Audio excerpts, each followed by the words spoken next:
Bonjour, après une première vidéo sur les bases de données où j'ai expliqué le modèle entité-association, aujourd'hui on va voir le modèle relationnel. On va voir en particulier les dépendances fonctionnelles après quelques définitions et exemples. On va voir également les notions de normalisation, deuxième, troisième, quatrième forme normale. Et puis, dans une prochaine vidéo, nous allons voir le langage SQL. Alors, le modèle relationnel, c'est un modèle qui a été issu des travaux de Code, d'un chercheur dans les années 70 qui s'appelle Code, et fut à la base de plusieurs systèmes de gestion de bases de données tels que Oracle, Ingress ou autres.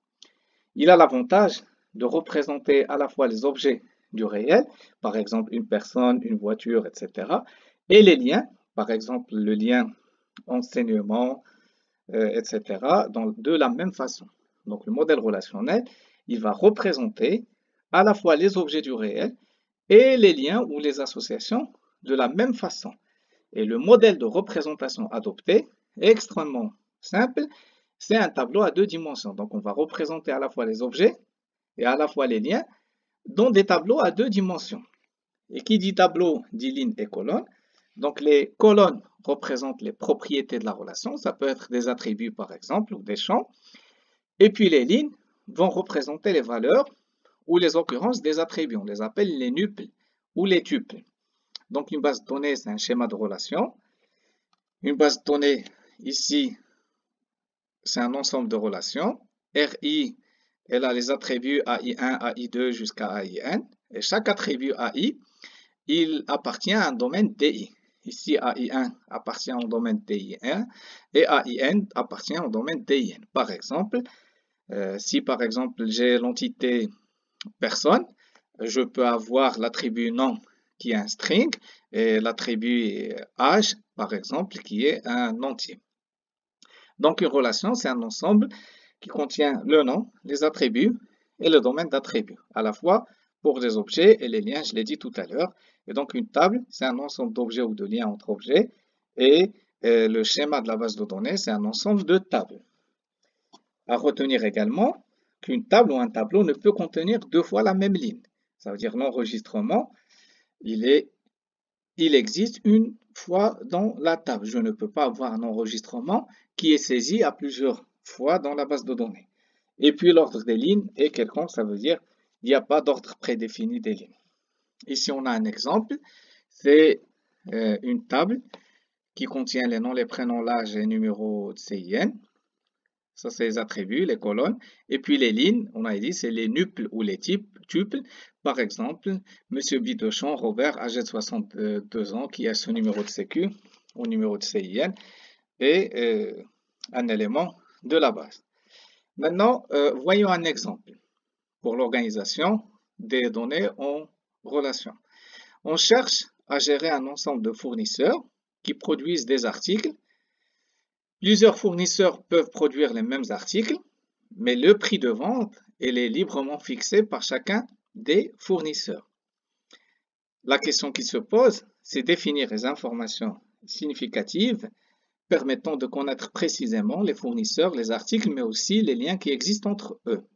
Une représentation simple est la suivante. Je mets tout dans la même table où je mets tous mes attributs, à savoir numéro de fournisseur, nom de fournisseur, l'adresse fournisseur, numéro d'article, nom de l'article, le poids de l'article, l'origine, le prix et la quantité. Mais ceci pose un certain nombre de problèmes. Par exemple ici, j'ai l'article 1. Je le répète dans la première ligne parce que l'article 1 est vendu par le fournisseur 1. Et je le répète également dans la troisième ligne avec le fournisseur 2. Ceci pose un problème parce que si j'ai par exemple à modifier le poids de l'article, le poids de l'article, il est le même quel que soit le fournisseur. Alors que dans cette représentation, on l'a saisi dans la première ligne pour le fournisseur 1, dans la quatrième ligne pour le troisième ligne pour le fournisseur 2, etc. Donc le poids d'article, finalement, il est réécrit à plusieurs fois ou à plusieurs reprises à chaque fois qu'il y a un article qui va se produire. Et donc, si j'ai à modifier, par exemple, ce poids de l'article, je vais le modifier pour tous ces fournisseurs, ce qui est une redondance inutile. Mais typiquement, les problèmes qui se posent sont les suivants. Premier problème, c'est un problème au niveau sémantique, parce que là, on a les produits et les fournisseurs dans la même table. Ça veut dire que l'un dépend de l'autre. Ça veut dire que le produit, par exemple, il dépend du fournisseur. Alors qu'on a dit tout à l'heure dans le besoin que le produit ne dépend pas du fournisseur. Le produit, il est peut-être vendu par plusieurs fournisseurs, mais il est indépendant du fournisseur. Deuxième problème qui se pose, c'est un niveau de redondance. Je l'ai expliqué tout à l'heure, c'est-à-dire, par exemple, les produits, ils doivent être réécrits ou répétés dans toutes les lignes où il y a des fournisseurs qui ont ces produits. Ceci pose un problème, il y a une redondance, ce n'est pas la peine. Les caractéristiques d'un produit, on aurait pu les écrire de manière séparée dans une table produit, et puis de faire référence à chaque fois du fournisseur, il fait référence à la table produit sans répéter toutes les informations d'un produit au niveau de ce fournisseur. Et puis, troisième problème, c'est au niveau de la mise à jour, parce qu'il est impossible de saisir les caractéristiques d'un produit indépendamment du fournisseur, alors que ce n'est pas le cas. Un produit, on avait dit, il est indépendant du fournisseur. Ces caractéristiques ne dépendent pas du fournisseur. Pourquoi les écrire dans la même ligne que chacun des fournisseurs?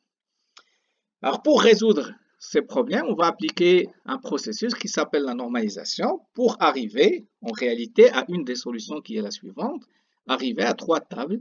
Ici, on a la table fournisseur qui contient juste numéro de fournisseur, nom de fournisseur, l'adresse du fournisseur. Donc, typiquement, c'est l'entité fournisseur. On a une autre table qui représente l'entité article. On a le numéro de l'article, le nom de l'article, le poids et l'origine. Et puis, une troisième table qui est en réalité une relation entre les fournisseurs et l'article. Et donc, elle ne contient pas les caractéristiques du fournisseur, ne contient pas les caractéristiques de l'article. Ces caractéristiques sont dans des tables séparées chez fournisseur ou chez article. Mais cette table produit va contenir les informations qui caractérisent le lien entre fournisseur et article, à savoir le prix de vente de cet article chez le fournisseur et la quantité de cet article chez le fournisseur. Donc, on arrive à trois tables et de cette manière, on a évité les trois problèmes qu'on avait expliqués tout à l'heure, qui est le problème au niveau sémantique. On n'a plus le cas.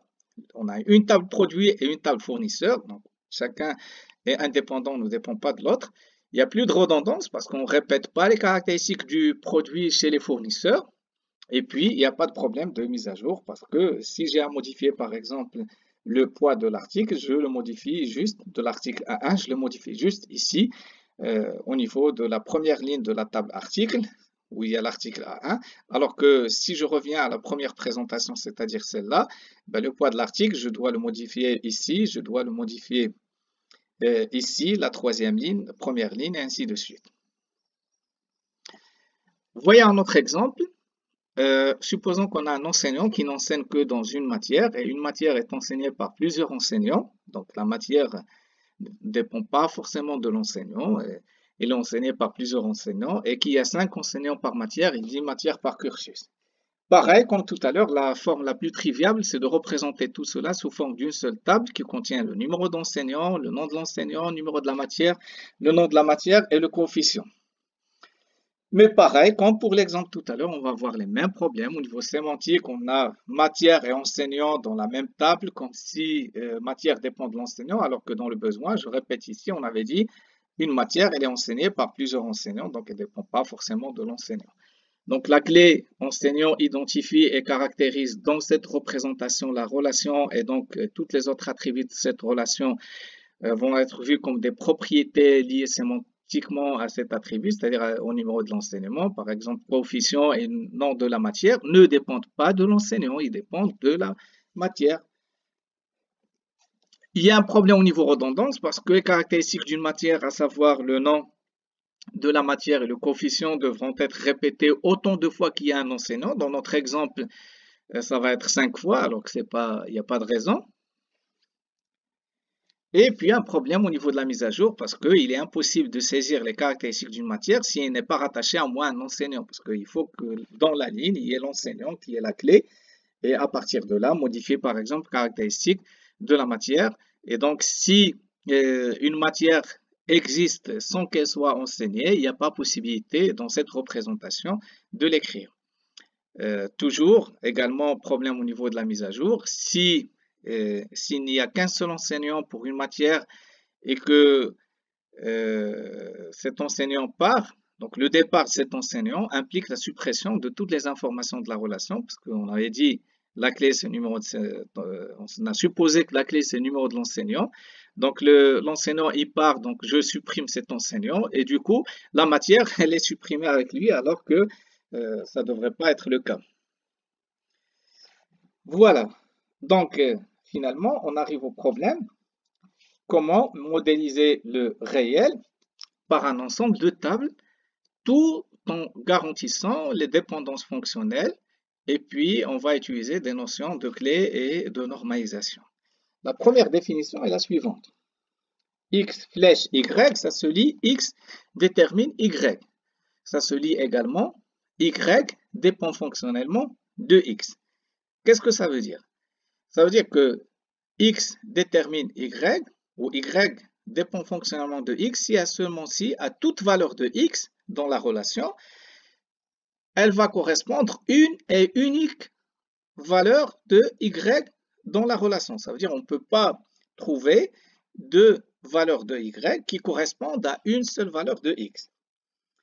Je répète, ça veut dire que si deux tuples ont la même valeur de X, alors ils doivent forcément avoir la même valeur de Y. Autrement dit, connaissant une valeur de X, on ne peut lui associer qu'une et une seule valeur de Y. Et donc, on dit que X détermine Y, où X est la source de la dépendance fonctionnelle et Y est le but ou la cible de la dépendance fonctionnelle. Essayons de voir cet exemple. On a X et Y, on s'est concentré juste sur les colonnes X et Y, les autres colonnes ne nous intéressent pas pour le moment, donc je les ai mis en pointillé. Est-ce que je peux dire X détermine Y? C'est-à-dire, est-ce que je peux dire Y dépend fonctionnellement de X? Ben, je vais voir. Je prends une occurrence de X, c'est X1. X1 ici, elle me donne Y1. X1 ici, elle me donne Y1. X1 ici, me donne Y1. Ça veut dire que l'occurrence X1 de X, elle me donne toujours les mêmes valeurs de Y, c'est-à-dire Y1. Si je prends X2, pareil, tout le temps, il me donne que Y2. Si je prends X3, pareil, il me donne tout le temps juste Y1. Donc, je peux dire que X détermine Y parce qu'à une occurrence de X, je ne peux associer qu'une occurrence de Y. Maintenant, si je regarde le deuxième exemple ici, on a A, B, C, D. On a les enregistrements. La première ligne, c'est A1, B1, C1, D1, etc. Alors, la question, elle dit, est-ce que A détermine C? Ben, je vais voir la colonne A et la colonne C. Pour le moment, je ne m'intéresse pas aux colonnes B et D. Et je regarde. A1, elle me donne C1, première ligne. A1 me donne C1, deuxième ligne. Et puis, cinquième ligne me donne A1, me donne C2. Ça veut dire une occurrence de A qui est A1, il me donne des fois C1 et des fois C2. Donc, déjà, on peut dire que A ne détermine pas C parce que ça ne vérifie pas la propriété qu'on a définie auparavant. Je regarde maintenant, est-ce que A détermine B? Alors, A1, il me donne B1, A1 me donne B2. Déjà, dès la première et deuxième ligne, A1, il me donne deux occurrences de B, qui est B1 et B2. Donc, A ne détermine pas B. Et est-ce que AB détermine C? Alors, je prends des couples, cette fois-ci, A1, B1, de A et de B. Par exemple, ici, dans la première ligne, le couple A1, B1 me donne C1. Le couple A1, B1 dans cette cinquième ligne me donne C2. Donc, AB ne détermine pas C. Maintenant, on va voir les axiomes d'Armstrong. Qu'est-ce qu'elles disent? En fait, à quoi ils servent déjà? Le problème, c'est quoi? C'est qu'à partir d'un ensemble de dépendances fonctionnelles, on a un problème, on a des dépendances fonctionnelles, et on essaye de réduire le nombre de ces dépendances fonctionnelles en appliquant ces axiomes-là pour arriver à un nombre minimal de dépendances fonctionnelles. Donc, ces axiomes, ils vont servir en particulier pour déterminer la clé d'une relation et déterminer également la couverture minimale. Pourquoi la clé? Parce que la clé, c'est l'ensemble d'attributs qui va déterminer tous les autres attributs. Donc, on va essayer d'appliquer les axiomes d'Armstrong pour voir quels sont les attributs qui me permettent de déterminer tous les autres attributs. Et j'ai dit également, les axiomes d'Armstrong vont me permettre d'arriver à une couverture minimale, c'est-à-dire réduire le nombre de dépendances fonctionnelles à un nombre minimal. Donc voilà, il y a la réflexibilité X détermine X, la projection X détermine Y, etc. Je vous laisse les lire. Donc l'intérêt, j'ai dit, c'est de déduire les dépendances fonctionnelles Donc, connaître le réel, c'est-à-dire trouver une représentation avec des propriétés intéressantes de redondance, de cohérence, etc. Donc, la troisième, c'est l'augmentation. Si x détermine y, alors x, z détermine y. La quatrième, c'est l'additivité. Si x détermine y et x détermine z, alors forcément x détermine y, z. La transitivité, si x détermine y et y détermine z, alors forcément x détermine z. Et la pseudo-transitivité dit que si x détermine y et le couple yz détermine w, alors le couple xz détermine w. Donc maintenant, on arrive à une définition qui est la fermeture ou la clôture. On écrit F+. Donc F+, la fermeture ou la clôture d'un ensemble F de dépendance fonctionnelle. Donc F, c'est un ensemble de dépendance fonctionnelle. Sa clôture, c'est quoi? Ou sa fermeture, c'est quoi? C'est l'ensemble de toutes les dépendances fonctionnelles conséquentes de F obtenues par les axiomes d'Armstrong. Et puis on arrive à une autre définition qui est la couverture ou la fermeture, cette fois-ci minimale, d'un ensemble F de dépendance fonctionnelle. C'est un ensemble F' de dépendance fonctionnelle avec la même fermeture que F, c'est-à-dire on ne va pas perdre les dépendances, mais avec un nombre minimal de dépendances fonctionnelles. Ici, je vous donne cette application que je ne corrige pas ici. Je vous laisse la faire en exercice. Je vais juste vous donner la remarque que la couverture minimale n'est généralement pas unique. On peut avoir cet exercice, il peut être fait par deux élèves et avoir deux réponses différentes. Alors, on arrive maintenant à la notion de clé. Une clé, c'est un ensemble d'attributs K d'une relation. Donc, la relation, elle a les attributs A1, A2 jusqu'à AN. Et la clé, c'est un ensemble d'attributs, c'est-à-dire un sous-ensemble de A1 jusqu'à AN, tel que la clé détermine tous les autres attributs. K, elle détermine A1, A2 jusqu'à AN. Et deuxième condition, c'est que pour tout sous-ensemble K' de K, c'est-à-dire si K est une clé composée, ça veut dire composée de plusieurs attributs, on ne peut pas trouver un sous-ensemble de la clé qui détermine tous les autres attributs. Donc, autrement dit, la clé, c'est un ensemble d'attributs pour lequel chaque valeur détermine de manière unique les valeurs de tous les autres attributs. Et deuxièmement, on ne peut pas déduire l'ensemble des attributs formant cette clé sans perdre la propriété ci-dessus. Donc en gros, la clé, c'est l'ensemble minimal d'attributs qui permet de déterminer tous les autres attributs de la relation. Si par exemple, on a l'entité ou la relation personne et que le numéro de CIN il permet de déterminer les personnes de manière unique, c'est-à-dire tous les autres attributs d'une personne donnée, alors numéro de CIN est une clé. Si dans la représentation du réel, on n'a pas numéro de CIN, par contre, on a le nom, le prénom, l'âge, ou nom, prénom, date de naissance, téléphone, etc. Si le nom plus le prénom, il permet de déterminer de manière unique une personne donnée, c'est-à-dire tous ses attributs, c'est-à-dire son âge, son numéro de téléphone, son adresse, etc. Alors, dans ce cas-là, le nom et le prénom est une clé. Maintenant, on va voir cette définition de dépendance fonctionnelle élémentaire. X détermine Y est une dépendance fonctionnelle élémentaire si et seulement si, pour tout X' inclus dans X est différent de X, X' ne détermine pas Y. Ça veut dire la source ne comporte pas d'attribut superflu, c'est-à-dire de plus X et ne contient que des éléments nécessaires. Bien sûr, cette question ne se pose que lorsque la partie gauche de la dépendance fonctionnelle, c'est-à-dire X ici, comporte plusieurs attributs. Si X comporte plusieurs attributs, on peut se poser cette question de dépendance fonctionnelle élémentaire, c'est-à-dire est-ce qu'il n'y a pas un sous-ensemble de X qui permet de déterminer les autres, de déterminer Y. Si c'est le cas, alors ce n'est pas élémentaire. Et on utilise une deuxième définition qui est dépendance fonctionnelle élémentaire, cette fois-ci directe. X détermine Y est une dépendance fonctionnelle élémentaire directe si et seulement si il n'existe pas de Z tel que X détermine Z et Z détermine Y, c'est-à-dire il n'y a pas d'intermédiaire tel que X détermine cet intermédiaire détermine Y, avec bien sûr Z différent de X et Z non clé.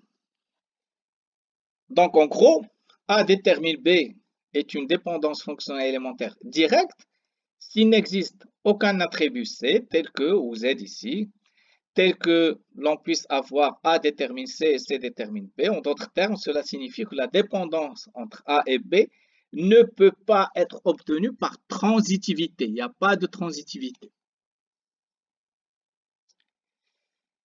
Si je reprends l'exemple de tout à l'heure, le numéro de matière, il nous donne le nom de la matière et le coefficient de la matière, c'est une dépendance fonctionnelle élémentaire directe.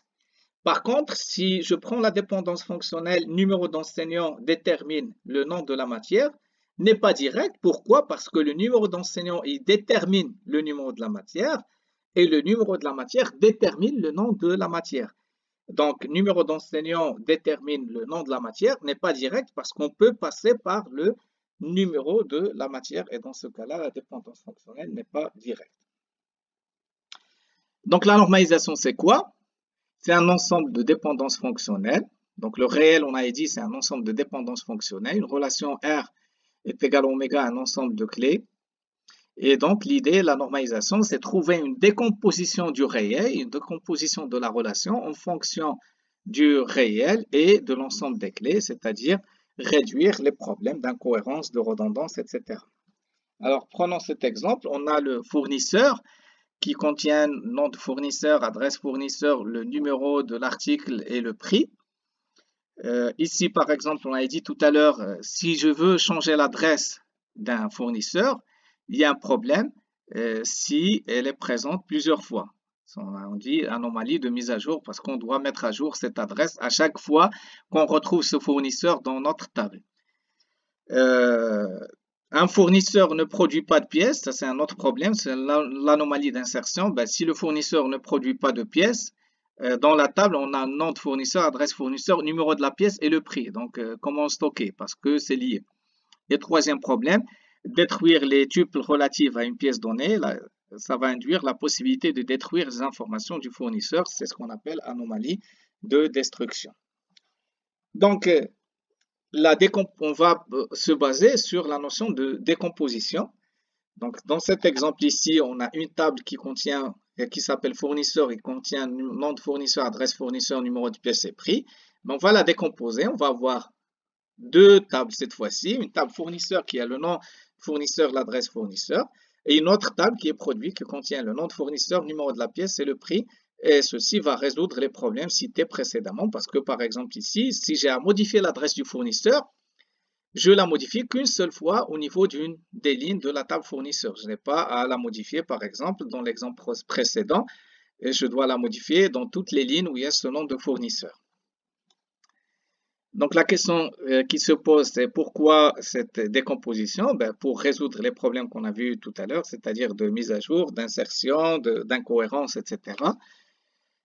Et donc, on va analyser les dépendances K détermine AI et leur type et la clé. Première définition, c'est que R se décompose en un ensemble de relations RI si l'union de ces RI me donne la relation R. Donc la décomposition doit être sans perte d'information, c'est-à-dire toutes les tuples d'origine doivent être retrouvées par jointure et si possible sans perte bien sûr de dépendance. C'est-à-dire toutes les dépendances qu'on a au début, il faut devoir les retrouver. Alors on passe à la première forme normale. Maintenant on a vu les définitions, les concepts, les problèmes, etc. On sait pourquoi on a besoin de normalisation pour résoudre les problèmes de mise à jour, etc. D'incohérence sémantique, les problèmes de redondance, etc. On sait que dans la normalisation, on va utiliser les dépendances fonctionnelles et on va utiliser les notions de décomposition. Maintenant, comment on va faire? Alors, commençons par la première forme normale. Une relation est une première forme normale si et seulement si. Donc, on écrit NF pour normale forme. R est 1 NF, ça veut dire R est première normale forme ou première forme normale si et seulement si elle est constituée d'attributs simples, c'est-à-dire il n'y a pas de liste. Autrement dit, toutes les valeurs sont atomiques, c'est-à-dire elles ne peuvent pas être divisées en plusieurs sous-valeurs dépendant également individuellement de la clé. Autrement dit, c'est que les valeurs ne sont pas répétitives, c'est-à-dire le cas contraire consiste à mettre une liste dans un seul attribut. Et donc, ici on voit un exemple, on a un fournisseur qui contient la table fournisseur, qui contient deux attributs, l'attribut nom et l'attribut produit avec S, c'est-à-dire plusieurs produits ou tous les produits de ce fournisseur. Bien sûr, elle n'est pas première forme normale parce que on avait dit produit ici, elle n'est pas atomique. Produit, c'est une liste, c'est pas un attribut simple. Donc, elle n'est pas première forme normale. Donc, la solution possible, il y en a deux. Soit produit, ben, je vais les écrire dans plusieurs attributs ou les scinder ou les séparer en plusieurs attributs. Produit 1, virgule, produit 2, virgule, etc. Produit n. Ou alors, pour un fournisseur donné, ben, à chaque fois, je vais répéter des lignes avec dans chaque ligne un des produits de ce fournisseur. En saisissant les produits d'un fournisseur ou un fournisseur, dans chaque ligne, je mets un produit, je ne mets pas tous les produits d'un coup. Alors, pourquoi cette première forme normale est intéressante? Parce que si j'ai à modifier le produit N, par exemple, pour un fournisseur donné. Dans la première représentation ici, fournisseur non produit avec S, ben, je dois parcourir produit avec S, c'est-à-dire parcourir tous les produits pour arriver au produit N et le modifier. Alors que dans cette représentation, ici, je vais accéder directement au produit N et le modifier. On passe maintenant à une deuxième définition, qui est la deuxième forme normale. R est deuxième forme normale. Si et seulement si, quel que soit attribut non clé, alors KI, c'est-à-dire détermine A, est une dépendance fonctionnelle élémentaire ou KI une clé candidate de la relation R. C'est-à-dire pour tout ensemble d'attributs n'appartenant à aucune clé et dépend fonctionnellement d'une clé. C'est-à-dire la dépendance fonctionnelle K détermine A est une dépendance fonctionnelle élémentaire. Ici,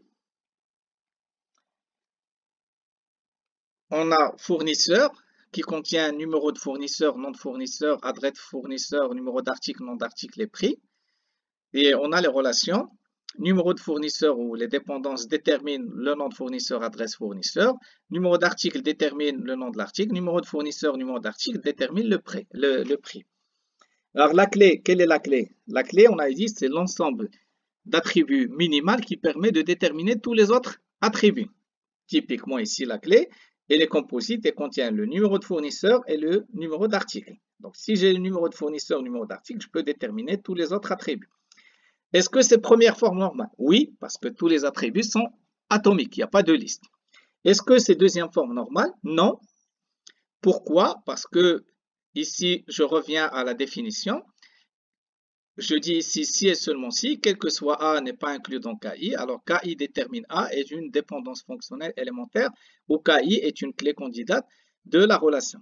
Ici, on a la clé, on avait dit, c'est numéro de fournisseur, numéro d'article, mais on a numéro de fournisseur qui est une partie de la clé, elle détermine le nom du fournisseur.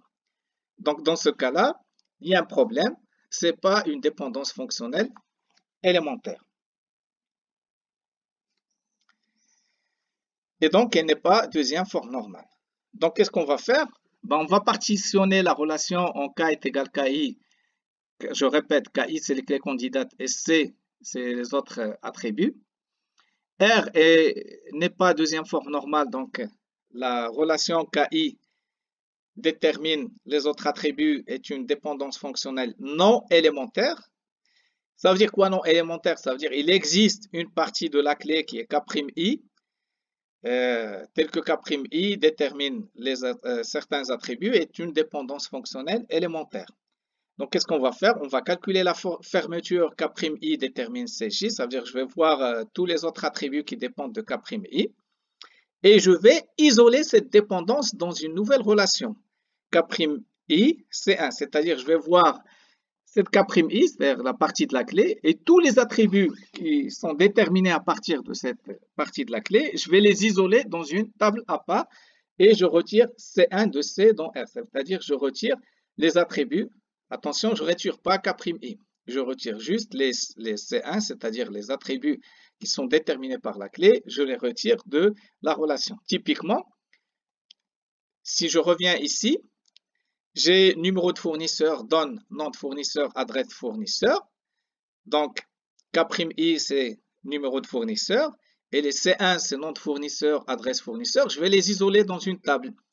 Donc, je vais avoir, à partir de cette relation, pour qu'elle devienne deuxième forme normale, une première étape est de la décomposer en deux relations. Une première relation où je vais avoir numéro de fournisseur, nom de fournisseur, adresse fournisseur. Et une deuxième relation où je vais enlever le nom de fournisseur et adresse fournisseur de cette relation globale. C'est-à-dire, je vais avoir numéro de fournisseur, numéro d'article, nom d'article et prix. Mais celle-là non plus, elle n'est pas deuxième forme normale. Je vais devoir la décomposer. Pourquoi? Parce que j'ai numéro d'article et nom d'article. Donc, je vais avoir une troisième table, ce qui est numéro d'article, nom d'article. Et je retire nom d'article de la table. Ici, un autre exemple, j'ai AB détermine C et B détermine C. Donc, A1, B1, C1, A2, B1, C1, A3, B1, C1 et A4, B1, C1. Donc, est-ce qu'elle est deuxième forme normale? Non. Pourquoi? Parce que j'ai une partie de la clé qui est B ici qui détermine les attributs ou l'attribut C. La clé, bien sûr, c'est AB. Et j'ai une partie de la clé qui est B, elle détermine C. Donc, la dépendance fonctionnelle n'est pas élémentaire parce qu'il y a B ici qui détermine C. Et donc, on va faire une décomposition. La décomposition, c'est quoi? Ben, je vais prendre B détermine C, je les mets dans une table à part. B détermine C, ça va me donner B1, C1, donc c'est une seule ligne. Et puis, dans la relation de base, AB détermine C, je vais avoir donc AB avec A1, B1, A2, B1, A3, B1 et A4, B1.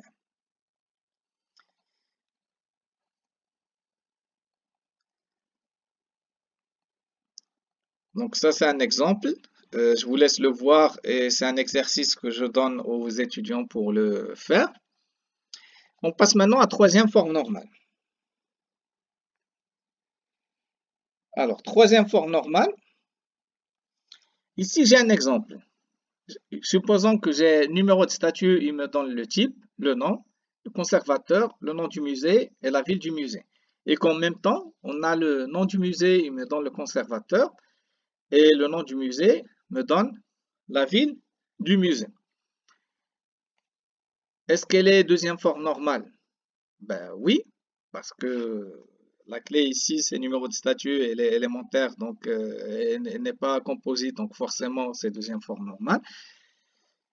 Maintenant, est-ce que la dépendance fonctionnelle élémentaire est directe entre?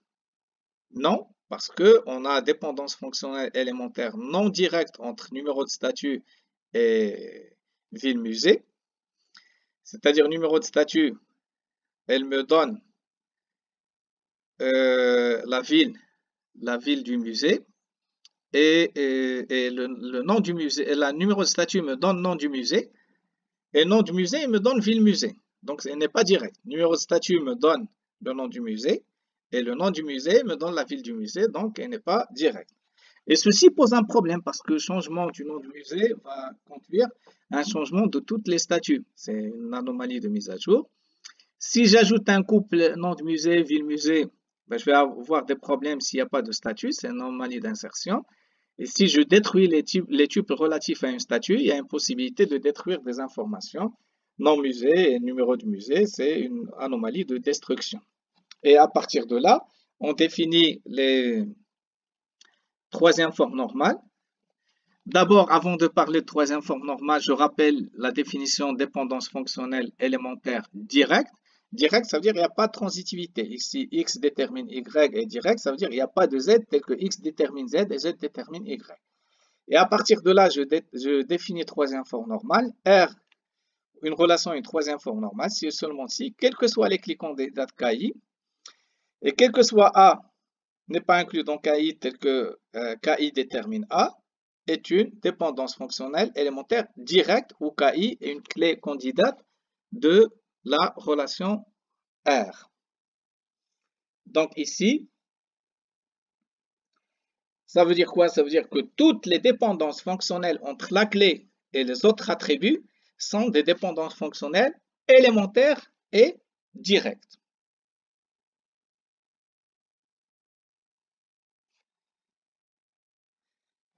Donc pareil, si j'ai une relation qui n'est pas troisième forme normale, ben, je vais décomposer.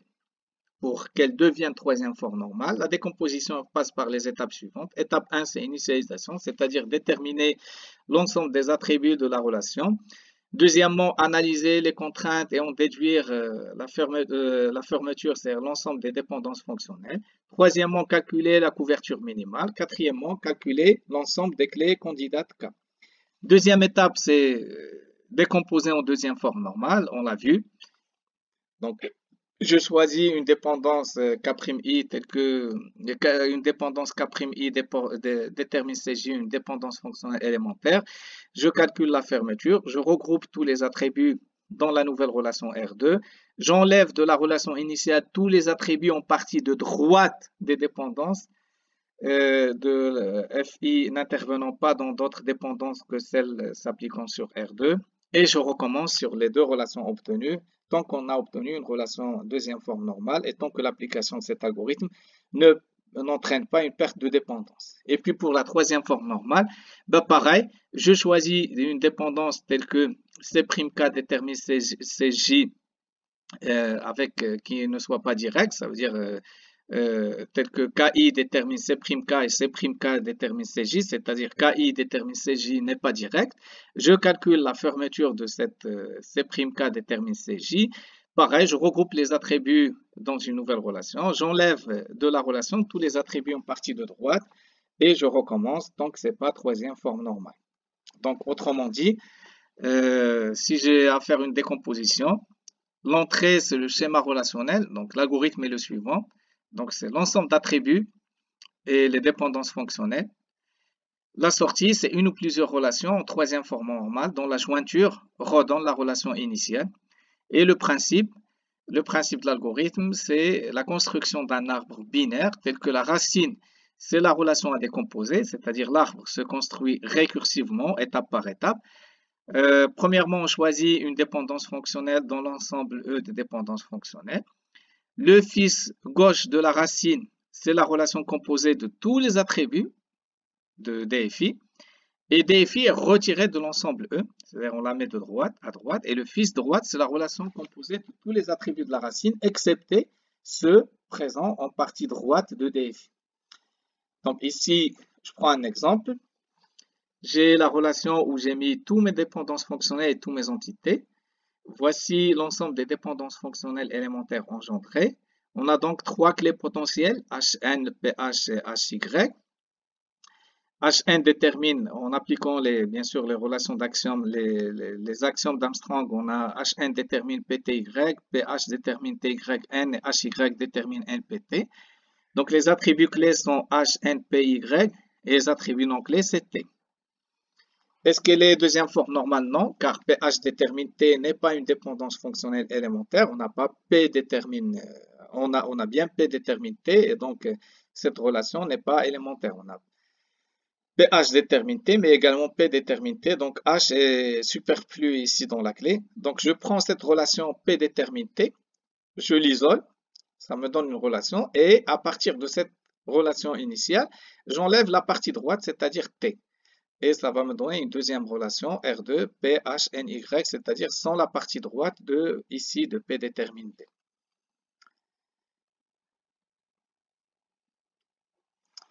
Maintenant, on arrive au dernier type de dépendance. Supposons ici que édition contient auteur, numéro d'ouvrage et langue, et la contrainte, chaque auteur édite chaque ouvrage dans les mêmes langues. Ici, par exemple, on a Gary. Il a le numéro d'ouvrage 12 en français et le numéro d'ouvrage 12 en anglais. Et pareil, Gary, il a le numéro d'ouvrage 13 en anglais et en français. Donc, il a chaque ouvrage dans toutes les langues. Donc ici, il y a une redondance à éliminer. Alors d'abord, je définis ce que c'est une dépendance multivaluée. On dit X avec deux flèches y/z, c'est-à-dire multivaluer, si et seulement si l'existence de x, y, z et x, y, j, z, j nous donne l'existence de x, y, j, z et x, y, j, z. Je vais l'expliquer par la suite. Et la définition de la quatrième normale est la suivante. R est 4NF si et seulement si aucune dépendance multivaluée ne s'applique à ces attributs. Revenons à l'exemple pour voir. Ici, on a auteur, nom d'ouvrage, langue. On a Gary, elle a l'ouvrage 12F et 12 anglais. Et 13F et 13 anglais. Donc c'est multivalué. Qu'est-ce qu'on va faire? On va décomposer. On va décomposer en deux relations. Auteur qui contient auteur et numéro d'ouvrage et la relation langue qui contient auteur et langue. De cette manière, on ne répète pas la langue à chaque fois pour tous les numéros d'ouvrage. Elle dépend juste de l'auteur. Voilà. Donc on a vu la conception de relation, définition de la relation initiale, définir les dépendances fonctionnelles, calculer couverture minimale et puis normaliser en deuxième forme normale, puis troisième forme normale et puis quatrième forme normale. Ici un exemple. J'ai la table suivante qui contient produits et fournisseurs avec téléviseur, vidéo SA et high-tech LTD. La valeur du fournisseur sont multivaluées ici et ne sont pas atomiques parce qu'on a un fournisseur qui contient deux valeurs ici. Donc, il faut décomposer les attributs de la colonne fournisseur pour qu'elle devienne première forme normale. Donc, ici, j'ai décomposé. J'ai plus fournisseur ici multivalué. Deuxième forme normale, j'ai ici produit, fournisseur et adresse fournisseur. Admettons que la clé, c'est produit et fournisseur. S'il y a un changement d'une adresse de fournisseur, n'oubliez aucun endroit où cette adresse est mentionnée. Donc, l'adresse ne dépend que d'une partie de la clé, qui est le champ fournisseur, ce qui fournit une redondance. Donc, la solution, c'est de scinder la table en deux tables. Une première table qui contient produit fournisseur et une deuxième table qui contient fournisseur, adresse fournisseur. Pourquoi ici? Parce qu'on a dit, ici, on a trouvé une partie de la clé qui détermine un autre attribut. Donc, ça passe pas, c'est pas deuxième forme normale, donc c'est pas dépendance fonctionnelle élémentaire. Troisième forme normale, ici, j'ai fournisseur, adresse fournisseur, ville et pays. Et en même temps, on a, donc la clé, c'est quoi? On a dit, c'est fournisseur. Et en même temps, on a la ville qui détermine le pays ou le pays est fonction de la ville. Donc, qu'est-ce qu'on va faire? On va scinder la table. On va avoir deux tables, fournisseur, adresse, ville, et une deuxième table où on a ville et pays. Et c'est important parce que si j'ai par exemple à changer England en Grande-Bretagne, ça n'a donc lieu ici dans cette représentation qu'à une seule modification. Alors que ici, à chaque fois qu'il y a un fournisseur qui est en Angleterre, je vais modifier la valeur du pays. Voilà, nous avons terminé ce cours. Je vous donne rendez-vous à une prochaine vidéo sur le langage SQL. Merci pour votre attention.